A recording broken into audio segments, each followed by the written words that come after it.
jika ditakdirkan tadi, jika ada yang melawan dalam masalah dalam dua komponen dalam bertempur, apa akan jadi? Sudah tentu jadi benda yang tak elok. Sekarang operasi telah dibenarkan oleh mahkamah. Itu kena faham. Nak bantah buat apa?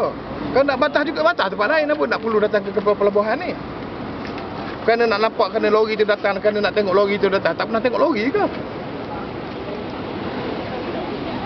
Apa lagi soalan yang nak tanya kepada saya?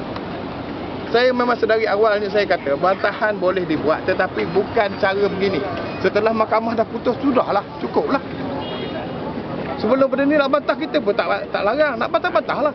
Tetapi apabila mahkamah, kalau tak hormat mahkamah, macam mana siapa lagi kita nak hormat? Dia beritahu saya, siapa lagi kita nak hormat? Bila betul balik awak kata mahkamah adil. Bila tak betul balik awak kata mahkamah zalim. Di mana satu betul ni? Mana satu betul? Kepada saya, siapa pun nak bantah, bantahlah. Tetapi bukan cara macam ini. Datang ke kampung kami dengan keadaan begini bermakna ia mencabar kami. Itu saja. Jangan ingat kami nak tengok saja je, nak buat demonstrasi, ada kumpul ramai-ramai, bertempik, betul. Sorry lah. Saya sebagai orang kampung, saya pun nak duduk sebahagian dan sebagainya. Saya kira benda macam ini tak sepatutnya terjadi.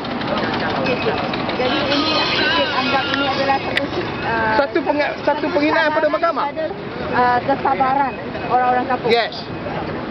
Kita telah lama biar di Blora buat, di mana-mana buat dekat Pelangi, itu pun kita biarkan. Tetapi bila sampai ke peringkat ini, kita kata mahkamah dah putuskan, ianya mencabar kami. Kalau nak cabar kami bukan gini caranya, dan datang ke kampung kami. Kita tidak tahu sejauh mana kesabaran orang-orang yang ada di sini. Mungkin belah sana awak pun juga tidak sabar, belah kami pun ada juga yang tidak sabar. Apa akan jadi kalau tak sabar berjumpa dengan tak sabar?